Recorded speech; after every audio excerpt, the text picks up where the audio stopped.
Mamãe disse que o Papai Noel não traz presentes para visitas quando minha filha perguntou por que ela era a única sem ganhar nada. Os filhos da minha irmã riram. Eu apenas beijei a testa da minha filha e fomos embora. Depois disso, tomei uma única atitude. 5 horas mais tarde, eles começaram a gritar. Foi na véspera de Natal que minha filha aprendeu que tipo de pessoas seus avós realmente eram. Ela tinha 5 anos, aquela idade perfeita em que o Natal ainda é mágico e o Papai Noel é tão real quanto a lua. Chegamos à casa dos meus pais por volta das 4 da tarde. Minha filha segurava os biscoitos de gengibre que tínhamos assado naquela manhã, ainda quentinhos dentro da lata, e dava aqueles passinhos animados de empolgação. Era o nosso terceiro Natal de volta à cidade desde que eu tinha retornado após o divórcio. E, estupidamente, eu me deixei acreditar que naquele ano seria diferente. Tudo parecia perfeito. A varanda estava cheia de luzes, a árvore brilhava pela janela, havia risadas lá dentro. Eu tinha levado presentes para todo mundo, como sempre atenciosos, bem embrulhados, cada um com sua etiqueta. Minha filha e eu até tínhamos feito algumas coisas à mão para os avós, uma foto emoldurada, uma caneca pintada, aquele tipo de presente que crianças dão com orgulho.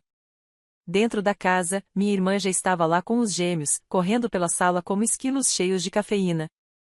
O marido dela contava em voz alta alguma história que ninguém pediu para ouvir, e minha mãe estava na cozinha, fingindo que não nos viu entrar. Senti imediatamente aquele aperto no estômago, o mesmo de sempre desde a adolescência, aquela frieza silenciosa e invisível que ela reservava para mim. Mesmo assim, sorri para minha filha. O jantar aconteceu e passou. Foi aceitável. Meu pai fez perguntas passivo-agressivas sobre o meu trabalho, como sempre. Minha mãe fez uma piada sobre eu ainda não ter encontrado um homem de verdade. Os gêmeos gritavam, minha irmã bebeu chardonnay demais, e minha filha não parava de olhar para a árvore. Ela ficava sussurrando, quando a gente vai abrir os presentes? Finalmente, o momento chegou. As crianças se juntaram em volta da árvore, rasgando papéis, gritando de alegria. Havia dezenas de presentes ali embaixo. Minha filha esperava pacientemente, os olhos brilhando, um sorriso nervoso no rosto. Um por um, os presentes foram sumindo. A pilha ficou menor, e eu senti o peito apertar. Minha filha me olhou e perguntou baixinho, o Papai Noel esqueceu de mim? Antes que eu pudesse dizer qualquer coisa, minha mãe falou do outro lado da sala, com a maior naturalidade, como se fosse apenas um fato: Papai Noel não traz presentes para visitas. A sala inteira riu. Não foi nenhuma risada cruel, foi indiferente, como se aquilo fosse normal. Os filhos da minha irmã seguravam tablets novos. Um deles apontou para minha filha e riu.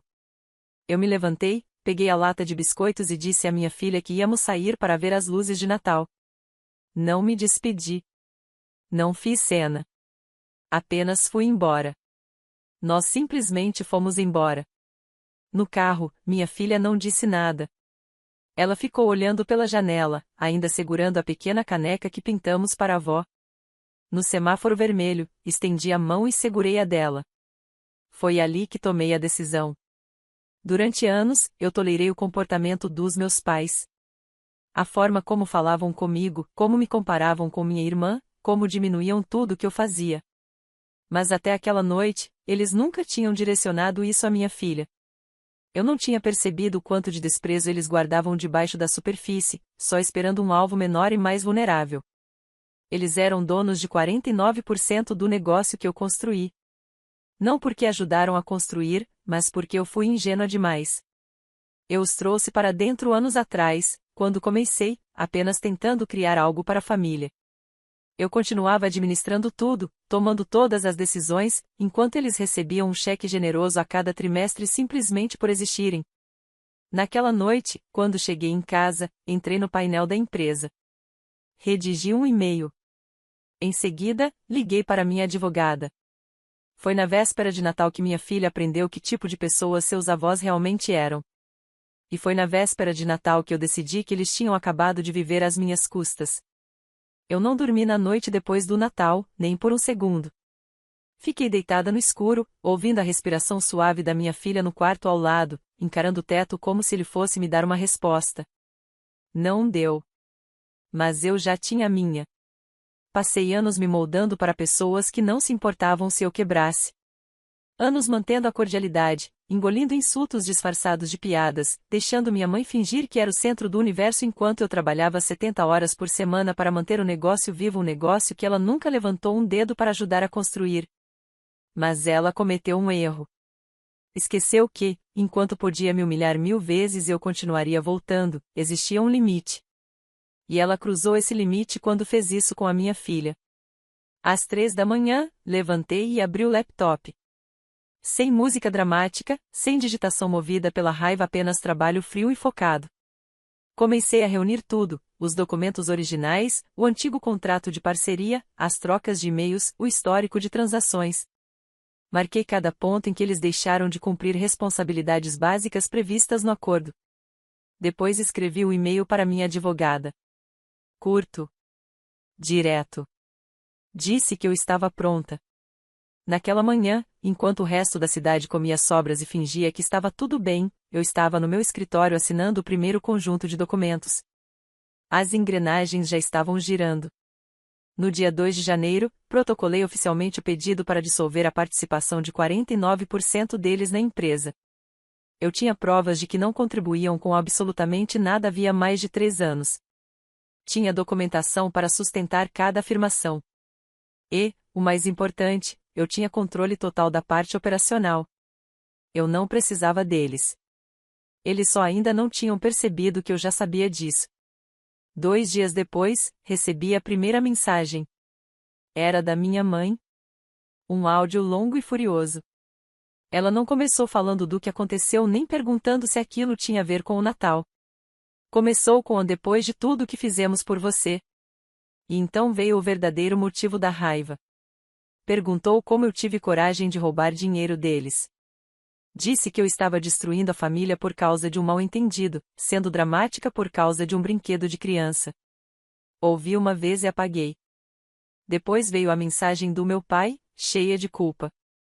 Ele disse que eles estavam falando em fazer mais pelo negócio no ano seguinte.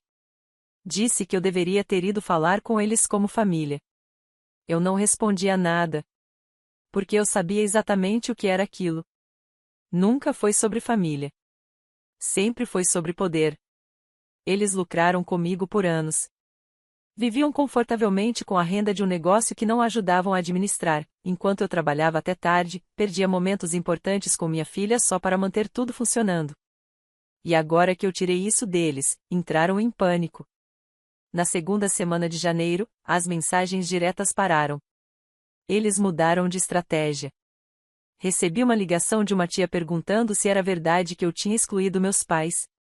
Um primo me mandou uma mensagem vaga dizendo que esperava que eu ainda aparecesse no aniversário da vovó. Minha irmã começou a ficar mais barulhenta nas redes sociais. Alfinetadas no Facebook e no Instagram, legendas passivo-agressivas, fotos com meus pais e hashtags sobre lealdade e amor verdadeiro. Não era sutil. Mesmo assim, eu não respondi. Eu apenas trabalhei. Mantive o negócio melhor do que nunca. Contratei 2 funcionários de meio período, lancei uma nova linha de produtos. As pré-vendas dispararam. E eu não enviei uma única palavra aos meus pais, porque isso não era uma briga de família. Era o começo do fim.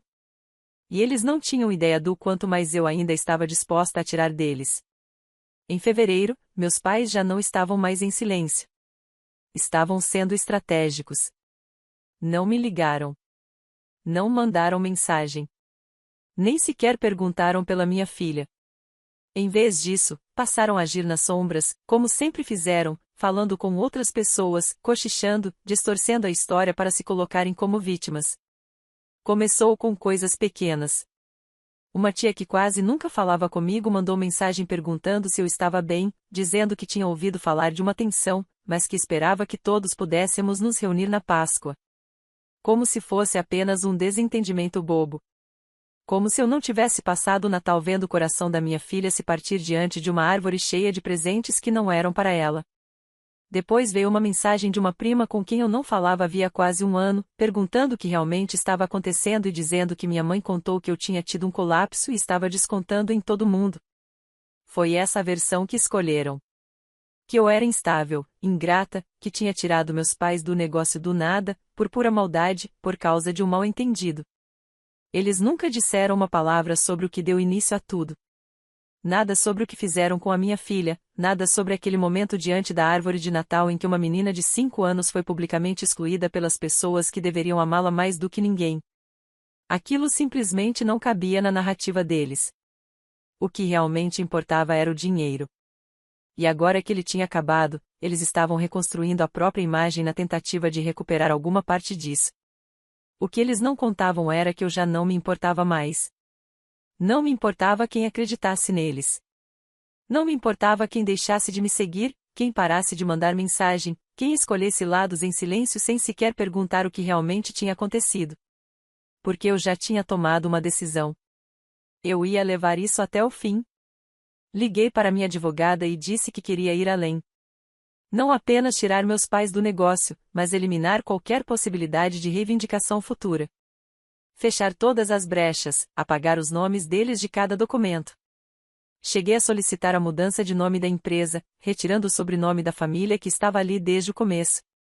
Um corte simbólico, mas definitivo. Quando foi aprovado, tornei público. Não escrevi um texto longo e emocional.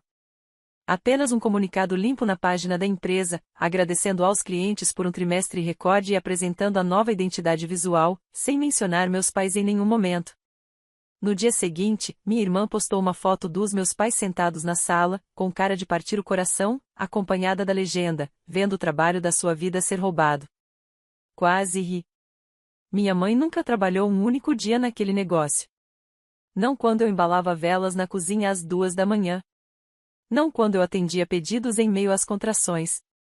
Não quando eu escrevia bilhetes de agradecimento à mão com um bebê no colo. Ela estava no Brant. Mas no momento em que os cheques pararam de chegar, aquilo virou, de repente, o trabalho da vida dela. As pessoas acreditaram.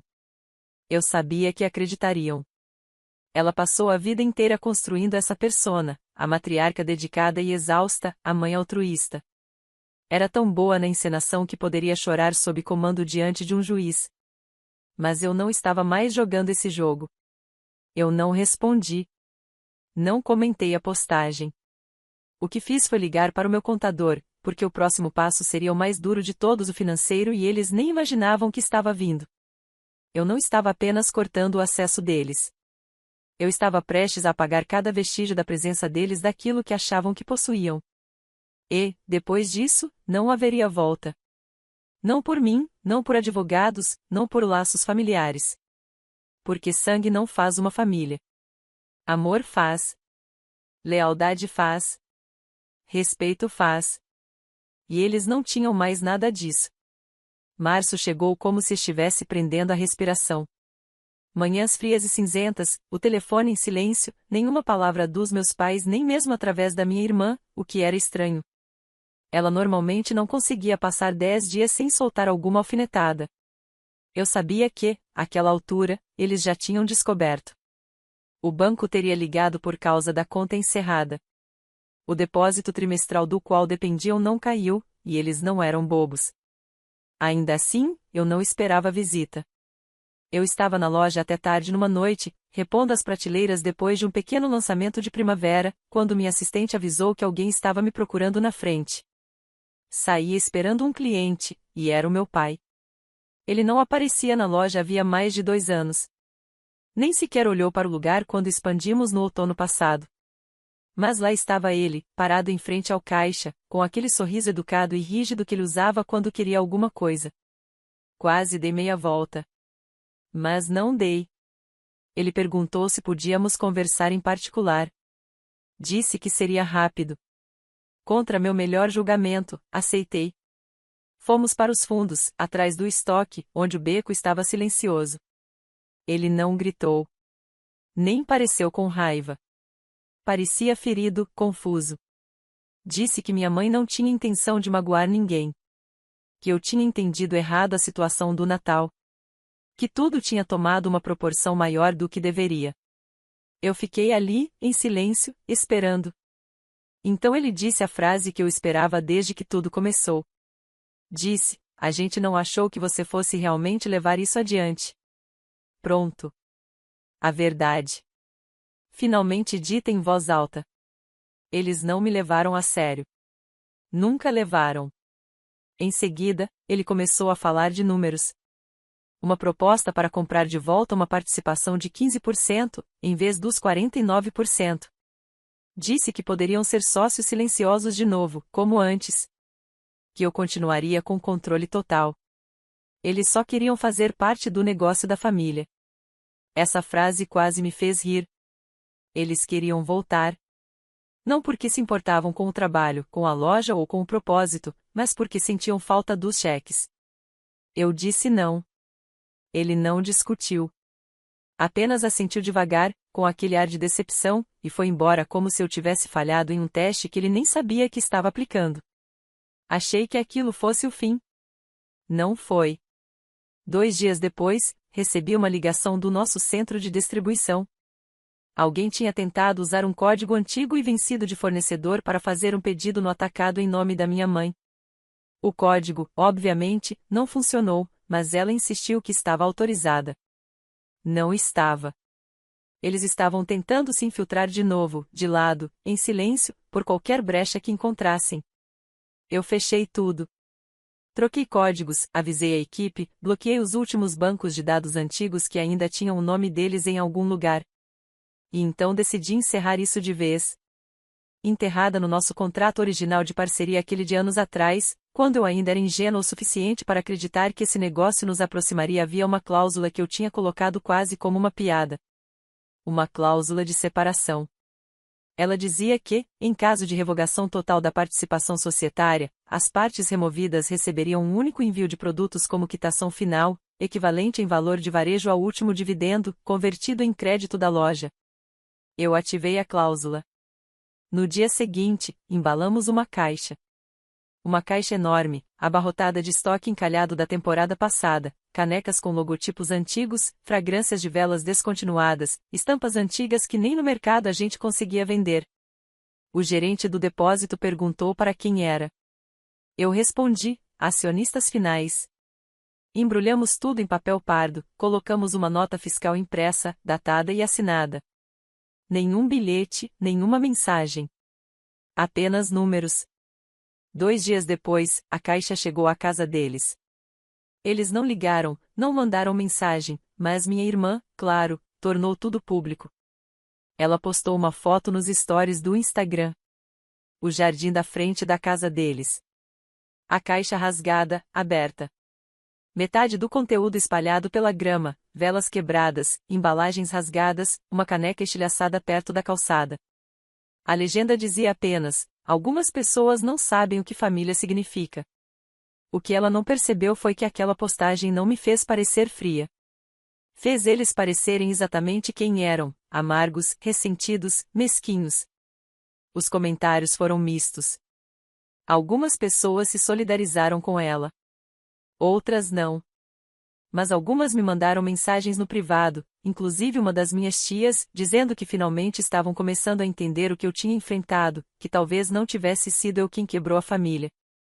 Eu não respondi. Não estava fazendo aquilo por aprovação. Estava fazendo para reconstruir minha vida em torno de algo que não estivesse podre por dentro. E foi aí que percebi que a surpresa não era eu finalmente tê-los afastado. A verdadeira surpresa era como aquilo parecia, pacífico. Como se algo no meu peito tivesse se aquietado, como se eu finalmente tivesse aberto espaço para coisas melhores. E eles, pela primeira vez, não podiam fazer absolutamente nada a respeito.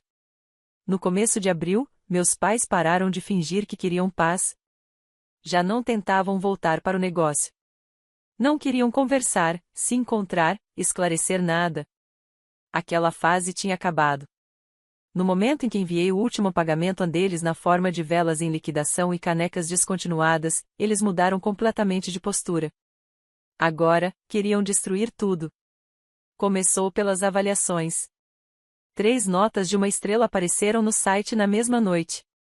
Sem histórico de compra, sem nomes reais, mas todas atingiam perto demais da realidade.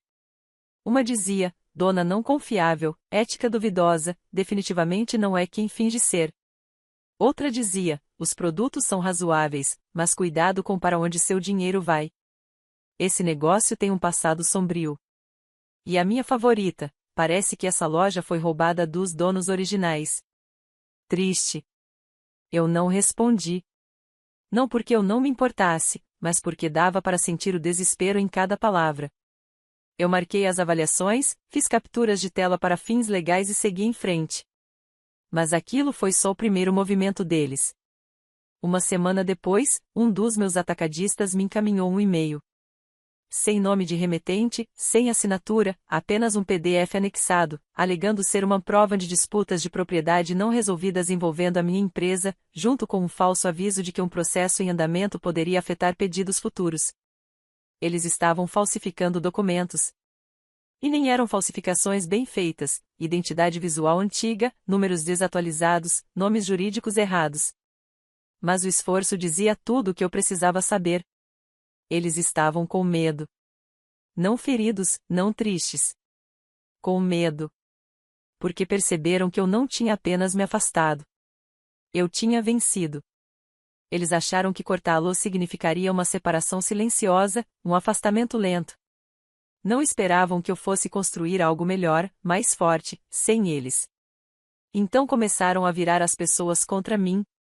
Minha mãe ligou para uma prima que eu não via havia anos e contou alguma mentira sobre eu estar emocionalmente estável.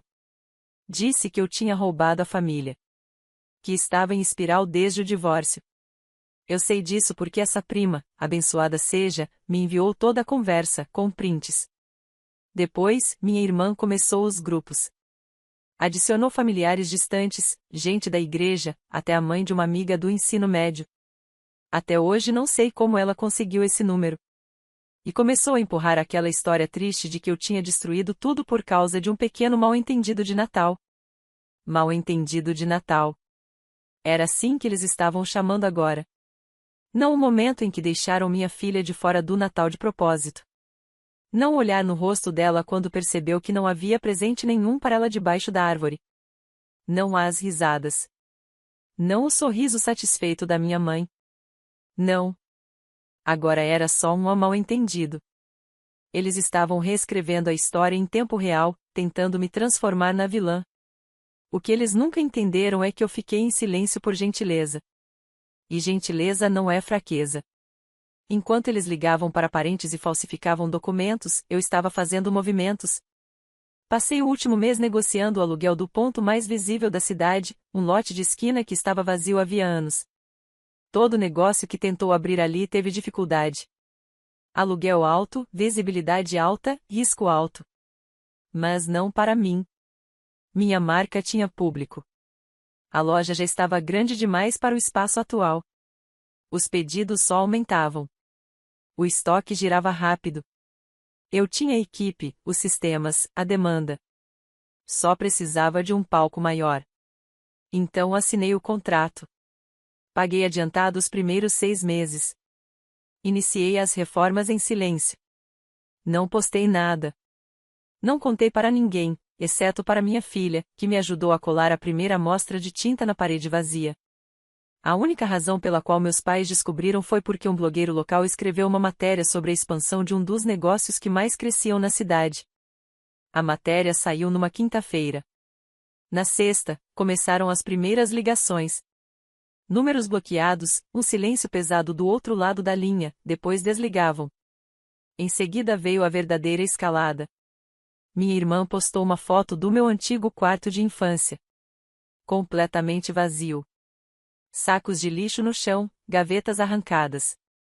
A legenda dizia: quando as pessoas escolhem o ego em vez da família, tudo que você pode fazer é deixá-las ir. 30 comentários. Os mesmos nomes de sempre, dizendo coisas como: você está melhor assim, ela ainda vai cair em si, família é para sempre, mesmo quando alguns esquecem. Eu não respondi. Mas minha filha viu. Ela me perguntou se ainda estávamos de castigo com a vovó. Eu disse que não estávamos de castigo, que apenas escolhemos não ficar perto de pessoas que tentam nos machucar. E então, porque eu queria que ela visse como o verdadeiro poder se parece, eu a levei até a nova loja. Por dentro, ainda estava crua. Paredes pela metade pintadas, prateleiras e caixas espalhadas, o chão marcado pelas botas da obra. Mas era nossa. Ela correu até o meio da sala e girou em círculo. Disse que parecia um castelo. Naquele momento, eu soube que isso era maior do que vingança. Era sobre construir algo que eles nunca mais poderiam tocar. E a melhor parte? Eu ainda não tinha terminado. Eu tinha mais um movimento, e ele ia atingi-los onde mais doía. Literalmente. A questão com pessoas como meus pais é que elas nunca veem o fim chegando. Estão tão acostumadas a puxar cordas por trás das cortinas, tão convencidas da própria esperteza, que quando as consequências finalmente chegam, consequências reais, elas acham que é sabotagem, não responsabilidade. Em maio, o novo ponto estava quase pronto. A nova fachada foi instalada. O piso polido, as prateleiras montadas, os produtos organizados. Fizemos uma abertura discreta no fim de semana do Dia das Mães. E sim, escolhi a data de propósito. Minha filha cortou a fita. Servimos limonada e biscoitos. A imprensa local apareceu. As pessoas vieram em ondas. Clientes, fornecedores, outros donos de negócios. Eles não estavam apenas apoiando. Estavam indignados por mim, furiosos com a forma como eu tinha sido tratada. Alguns até trouxeram presentes para minha filha, como se quisessem compensar o último Natal. A cidade inteira não tomou partido. Mas gente suficiente tomou. Gente suficiente para que a notícia chegasse aos meus pais mais rápido do que eu esperava. Naquela mesma noite, o carro da minha mãe entrou no estacionamento. Ela não entrou. Apenas ficou ali, observando, e depois foi embora. 3 dias depois, eles fizeram o último movimento. Recebi uma carta registrada. Daquelas feitas para te intimidar. Dentro, havia uma alegação. Eles estavam analisando opções legais para recuperar prejuízos do que chamaram de remoção ilegal de propriedade familiar. Citavam danos emocionais. Eu ri pela primeira vez em meses. Ri de verdade. Eles não tinham base alguma. Nenhum documento, nenhuma participação, nenhum direito. Eu tinha todos os papéis assinados, todos os registros judiciais, todas as notificações com data e carimbo. Então respondi da única forma que eu sabia. Pelo correio deles. Meses antes, quando ainda achavam que eu não iria reagir, eu comprei o pequeno imóvel ao lado da casa deles. Era uma garagem velha, caindo aos pedaços. Nada de especial. Tinha ficado abandonada por anos. O dono era um senhor idoso que só ficou feliz por alguém querer aquilo. Paguei à vista, mandei limpar, pintar e reaproveitar o espaço. Agora, aquele lugar era uma extensão temporária da loja. E não qualquer extensão, era um outlet de descontos. As placas foram instaladas no dia seguinte ao envio da carta. Faixas enormes, com a marca, cores chamativas, perfeitamente visíveis da janela da sala deles. Tudo com 50% de desconto. Lançamentos, amostras grátis para crianças, música nos fins de semana. No primeiro sábado, tivemos fila. No segundo, food trucks locais pediram para participar. No terceiro, o carro da minha irmã já não aparecia mais na casa deles. Eu nunca contei a ninguém porque escolhi aquele endereço, mas eles sabiam. Minha mãe apareceu uma vez, no meio da semana. Parou do outro lado da rua, ficou sentada no carro com o motor ligado. Meu gerente a viu pela vitrine. Disse que ela não desceu, só ficou olhando por um tempo, depois foi embora. Foi a última vez que qualquer um deles deu as caras. O processo nunca veio. Claro que não. Aquilo tudo era só barulho. As avaliações falsas pararam. As ligações cessaram. Até minha irmã parou de postar. O grupo da família, aquele do qual eu tinha sido silenciosamente removida meses antes, foi apagado por completo. Alguns parentes me procuraram em particular, mas a maioria ficou em silêncio. Alguns por vergonha, outros por covardia. Eu não me importei. Porque, no verão, o faturamento tinha crescido 160%. Minha filha voltou a sorrir. E eu estava finalmente livre deles, da culpa, da vergonha que eu nem percebia que carregava desde criança. As pessoas dizem que família é tudo. Mas, às vezes, família é uma jaula. E escolher ir embora, escolher a si mesma, a sua paz, o seu filho, não é traição. É sobrevivência. Então, não, eu não me vinguei. Ficou melhor. E a última coisa que eles viram, ao olhar pela janela, não foi eu implorando para ser aceita de volta.